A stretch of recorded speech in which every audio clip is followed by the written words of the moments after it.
What is up, guys? It's your boy Rick Kakis, and today we've got some brand spankin' new Destiny 2 news, courtesy of the Bungie weekly update that has just gone live, revealing official information. And oh boy, there's some stuff you're gonna want to know about. And so, let's get started. But just before we do, guys, I've got to introduce you to the boys. Wait, now, why'd you say it like that?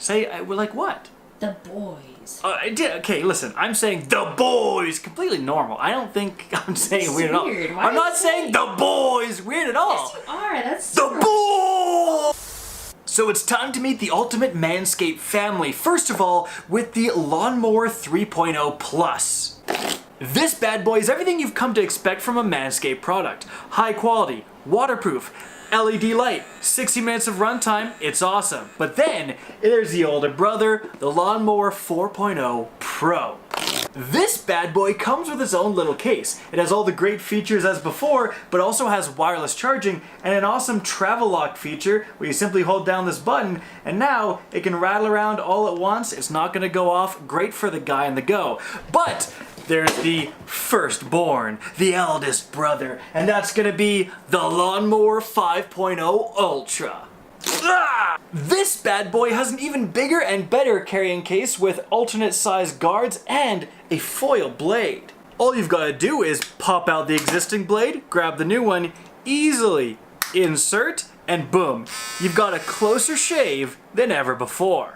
So no matter if you want to start with the 3.0, upgrade to the 4.0, or go all out with the 5.0, the boys are gonna thank you. So make sure to click the link in the description down below and you're gonna get 20% off your purchase and free international shipping no matter which one you go with. Definitely check it out, gamers. Alright, now first things first, what's been going on this week for Destiny 2? Well, on the Tuesday weekly reset, a few things happened. Number one, 2 more Brave Arsenal weapons were added to the loot pool, so you can now get, first of all, the Mountaintop Grenade Launcher, one of the most iconic weapons in Destiny 2 history. I did a video on that weapon linked right up above, going over the god rolls. Yes, rolls plural. The perk quality for this thing is like beyond anything I've ever seen. 100% check that out and 100% try to get that weapon. Now, we also got the Midnight Coup hand cannon, and that is also looking to be an incredibly powerful weapon. These Brave Arsenal weapons are insane. Now, on top of that, guys, we also had a hotfix and some important things I want to point out. First of all, for the next Iron Banner, which I think launches April 30th, they're actually going to have an increased drop rate for the Tusk of the Boar and the Multi-Mac for players who have not yet acquired them. So if you missed out on your chance to get those weapons, and that's really important because once you get just one drop, you can then focus them. Definitely next Iron Banner, it's going to be easier for you. On top of that, guys, we have some other fixes here, and importantly, down in the weapons section, they fixed the unlimited uptime for the Cascade point perk, so I think it's actually re-enabled now. But moving on from there, I think a day or so later, we also got a very important update about Onslaught from the Destiny 2 team Twitter account. And here's what it says. We've been following feedback that there should be better incentives to stay in Onslaught for the full 50 waves so teammates don't dip out after wave 10. We're adding 2 additional weapon rewards to Onslaught and buffing trophies of bravery drops to help address this. So they continue. Change 1. A chance for 1 additional weapon to drop when you complete a wave. The drop chance will increase per wave until you get the weapon, and the drop will be guaranteed at wave 50. Change 2.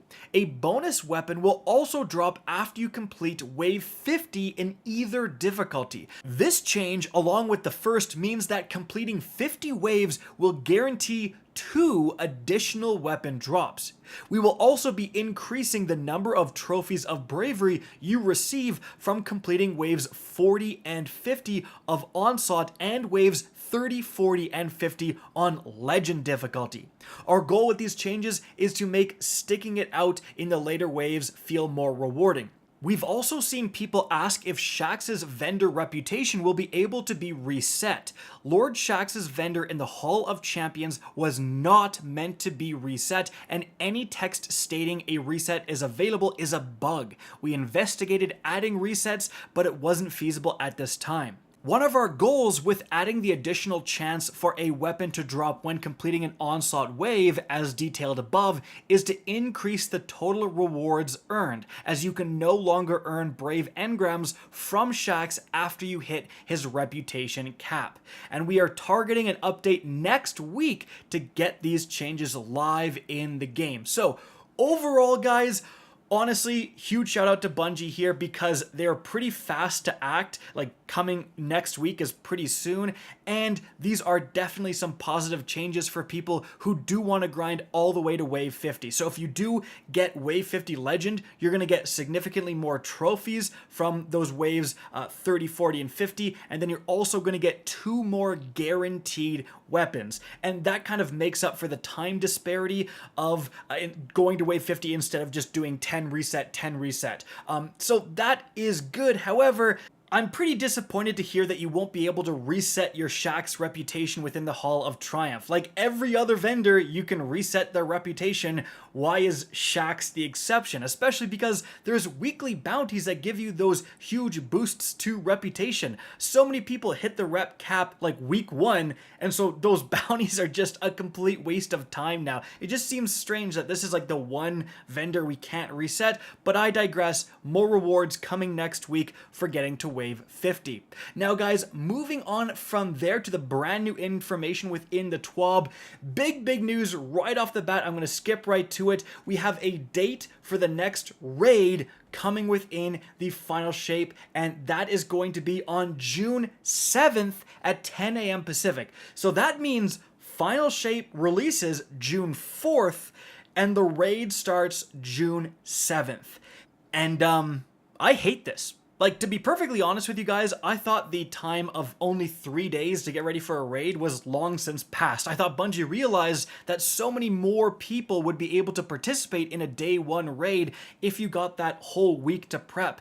As it is right now with a 3-day raid, and I've done a lot of them, you really don't have time to experience the new content, the new expansion, right? You're absolutely blasting through it as fast as possible. You're only focusing on one character, maybe unlocking the prismatic stuff for one guy, and then you're thrown into the raid. Now, maybe this is a bit of a first world problem. Maybe some of you guys will be like, no, I like when it's like right back to back, but we have had record numbers of day 1 raid participation once Bungie shifted away from only 3 days to prep. So I'm very curious to see like what the participation numbers are this time around and why Bungie made this change. Because again, like more people than ever were participating when they had that week to actually get ready. So now it's probably going to result in a lot of people, a lot of more casual players just not even bothering, right? Because they're like, well, I haven't even hit the level cap.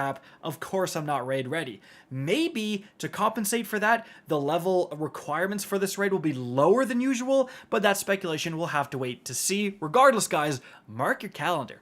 Now, moving on from there, we also have some final shape clan updates. So Bungie says we're also delivering some new content and quality of life improvements to clans that we hope will breathe some life into the system and encourage players to play with their clanmates.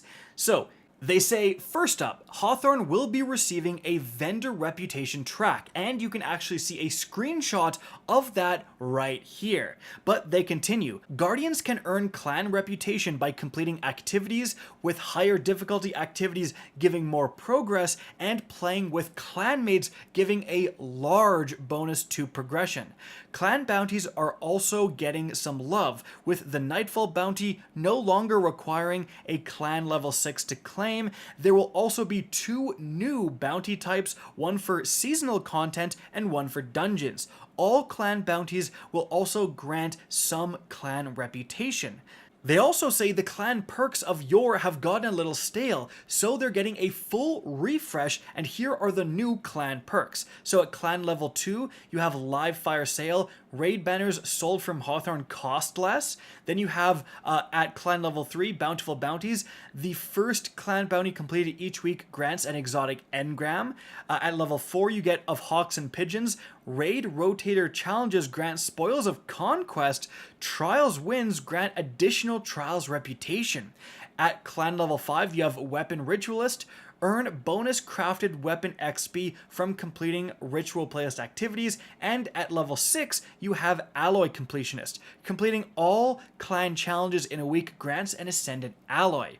Bungie says, lastly, clan XP is getting a rework on the back end to be more consistent along with some XP source tuning, so players should have an easier time consistently earning XP for their clans.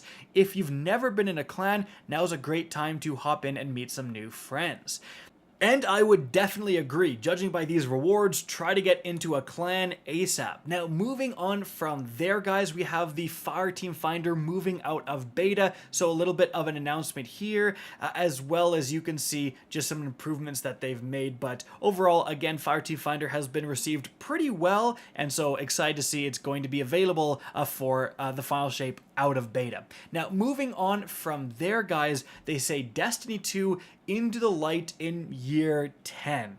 That's a crazy thing. Year 10, crazy. Now, they say with Destiny 2 into the light, we've introduced a variety of activities and rewards to celebrate the lead up to the final shape. This includes a blend of limited time content with activities and rewards that will continue to be available to players after the event ends. We'd like to give you a full breakdown of the content plan leading up to the final shape. So, you have limited time activities and rewards. To start, we want to highlight the content that will only be available during this time. So when the final shape arrives, this stuff is going to go away. So first of all, the Pantheon activity and emblems. Pantheon is our raid boss gauntlet that will be available from April 30th to June 3rd, and with Pantheon we want to create a unique and challenging event that players could test their mettle against. Prior to our big battle in the final shape, Pantheon will offer a chance to earn a variety of emblems, and similar to the limited time emblems we've made available in past contest raids, we expect the exclusivity of these emblems will make them highly sought after, and so that is going away. Next up, the Destiny 2 Into the Light and Pantheon seal and title. So the Godslayer title earned through the Pantheon event, and the Brave title earned from Destiny 2 Into the Light. The Triumphs, those are limited time rewards, and so you have to earn those in that time period. Moving on from there, the Brave Arsenal limited edition variants. So they say, as we've previously mentioned, the limited edition variants, the glowing versions of the Brave Arsenal weapons, will only be available until June 3rd. Then we have the Hall of Champions and associated quests. So that stuff is going to go away June 3rd. You won't be able to go to the Hall of Champions anymore. Now, they do say some of the content associated with the Hall of Champions, like the parade armor sets, will still be available in the future. Based on the reaction to Destiny 2 Into the Light, we've decided that the Super Black Shader will return later on as well. But the best time to grab these rewards is before the final shape, while they still have a deterministic path. Now, Bungie also says, we really like the attunement experience so far, and while it won't be available right at the launch of the final shape, we're already working on bringing back a new attunement experience for the Brave weapons starting during Echoes, which I think is the first called episode coming after the final shape. Now, importantly, guys, this does mean, like, they don't mention the chest where you spam your trophies. So you're going to want to make sure to use every single trophy before June 3rd. Moving on from there, they have content continuing after June 3rd. So this is the stuff sticking around. First of all, the Onslaught activity and the Brave Arsenal weapons, so you can still earn mountaintops, etc. You just won't be able to attune them and get the shiny versions. The PvP maps are sticking around. The Whisper and 0 Hour missions and rewards are sticking around as well. They're going to go to the Legends tab after June 3. And they also say the Parade Armor and Shaders are going to be sticking around as well. Now, moving on from there, guys, we have a Bungie bounty. They say join the Bungie Foundation today, April 18th, as we raise money for charity. You can see all of the information right here, as well as the exclusive and elusive emblem that you're going to earn if you are able to match the featured Bungie bounty recipients. And guys, that's it for all the information you need to know about. I hope you guys enjoyed this video and found it informative. If you did, please remember to help me out by simply rating and especially sharing this video. If you guys want to see more Destiny 2 content similar to this, don't be afraid to slap that subscribe button. If you want to get in touch with me and keep up to date with the latest channel activity, the best way is to follow me on Twitter at RickCacus, that is linked in the description down below. Again, I hope you enjoyed the video, and as always, have a good day.